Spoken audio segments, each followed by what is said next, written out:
खरं तर भारताकडे एका रात्रीत पाकिस्तानात जाणारे पाणी रोखण्यासाठी म्हणावी तितक्या पायाभूत सुविधा नाहीत। जरी भारताने धरणे बांधून किंवा पाणी साठवून हे केले तरी देखील जम्मू काश्मीर आणि पंजाब सारख्या राज्यांमध्ये भीषण पूर येण्याची शक्यता वर्तवली जात आहे। सध्याची परिस्थिती पाहता भारताने 3 पश्चिम नद्यांवर 4 प्रकल्पांची योजना आखली आहे। त्यापैकी 2 कार्यरत आहे आणि इतर 2 प्रकल्पांची तयारी सुरू आहे। भारताने चिनाब नदीच्या पाकिस्तान भागात बागलगीर धरण आणि रॅटेल प्रकल्प सुरू केला आहे। चिनाबची दुसरी उपनदी असलेल्या मारुसूदवर पालकदुल प्रकल्प सुरू करण्यात आला आहे।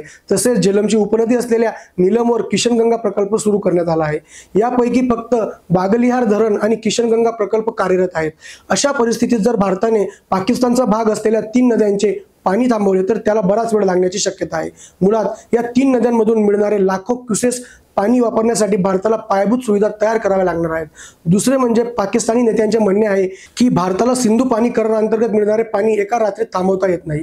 त्यामुळे त्यांच्याकडे भारताच्या या निर्णयाविरुद्ध कायदेशीर लढाईसाठी पुरेसा वेळ देखील आहे।